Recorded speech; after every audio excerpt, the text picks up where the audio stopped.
It was that time when I had a sincere urge to take a break from the city hustle.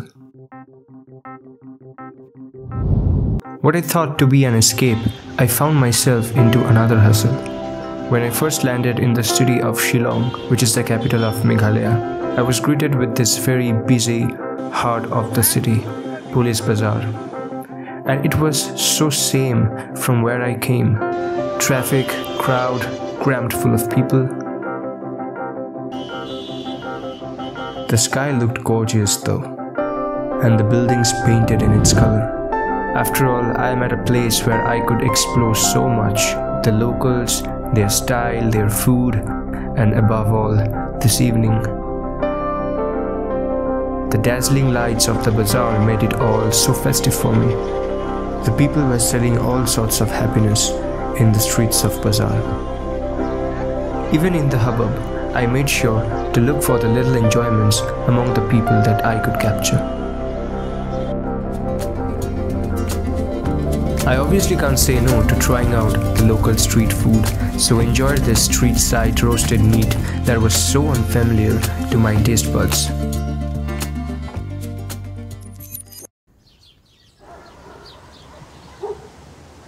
The early morning gave me a fresh breath of air, as the air was of tranquility I was looking for.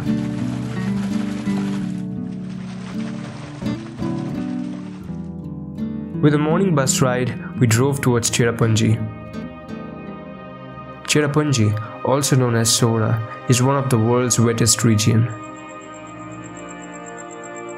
Blanketed in lush green forests and holds in her lap several beautiful waterfalls of India.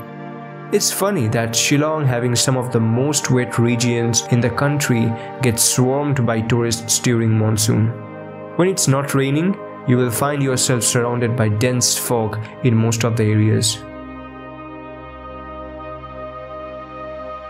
This is Nohkalikai Falls.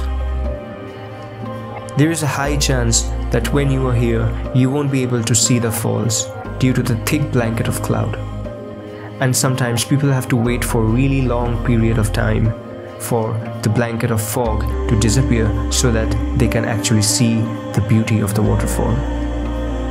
Nohkalikai Falls is considered an outstanding natural wonder of Meghalaya, tumbling over a rock bed, foaming down furiously with its beauty, leaving a misty haze in its wake.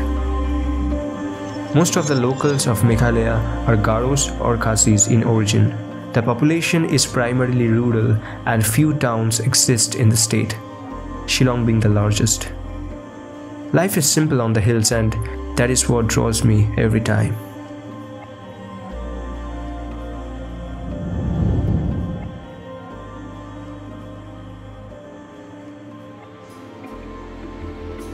A very popular destination, Mawsmai Cave. Located at a short distance from Sora is this 150-meter long cave that gave me a surreal experience as my first time being in one.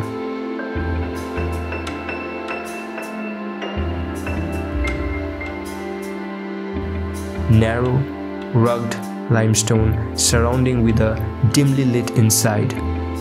Uneven, waterlogged ground throws a challenge when you have to protect your head from low overhangs.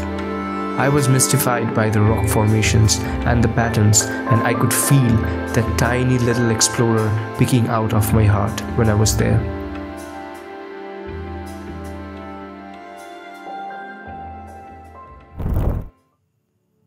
Home of clouds for a reason.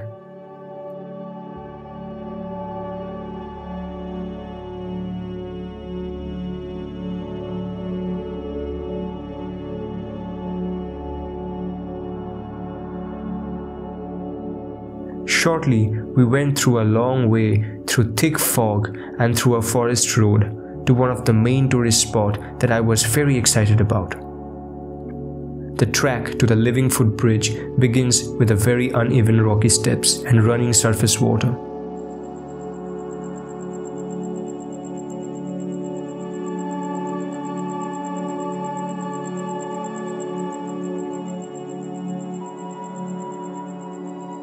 And as I first saw the glimpse of the strong gushing river below the lush green footbridge, it felt like I was standing in some sort of adventure movie.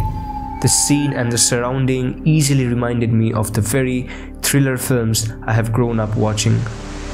What a marvel of nature it is.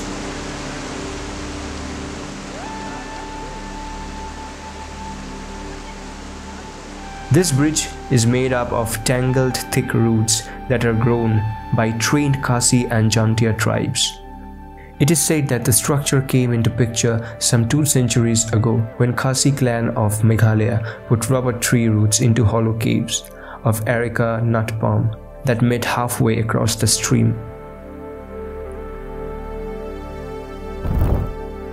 After that, we reached Mawlynnong, which is Asia's cleanest village, located in the East Khasi Hills district. A village with beautifully decorated, properly positioned houses, homestays, gardens, etc. that feels like someone has handpicked the roads and houses in this tiny 600-odd person town that was declared the cleanest village in Asia in 2003.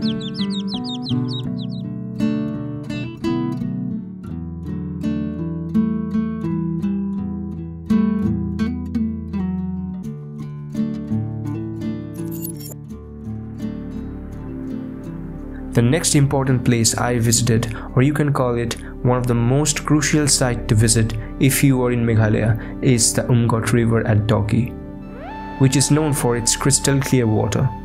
However, we were there in the wrong season as monsoon affects the quality of water, making it polluted as the nearby rivers flood and merge into it.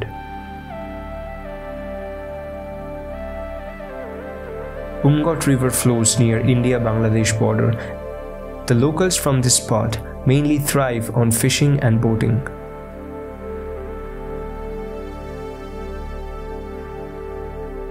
It was a good experience, I would say. Sitting in a boat and looking around those tall, rocky structures, thick green vegetation growing along the sides adds more beauty to the environment.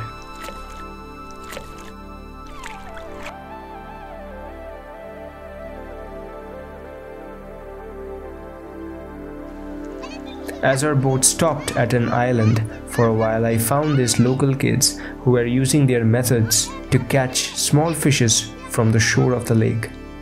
But honestly, I was a bit disappointed to travel so far and not getting what I imagined and heard all along, a crystal clear lake. The following day we had no planning as how to finish our last day. We drove through the country roads, sometimes following the overhead cables, with the very blue sky above us. We reached Lapynshongdor Canyon, and my god, was I stunned by the beauty that awaited us. What greenery I was surrounded by for those few minutes I was there. Huge green meadows stretched for a few hundred meters all around me. Why I felt blessed because the sky was clear blue and no clouds blocked our view, making up for a wholesome surreal feeling. See, the thing is, there really isn't a right time to visit a place, no matter what the internet have to say. Whenever you will visit a place, you will be greeted by certain elements and will be missed by the others. This is only natural, so why not admire what I get to see right here, right now?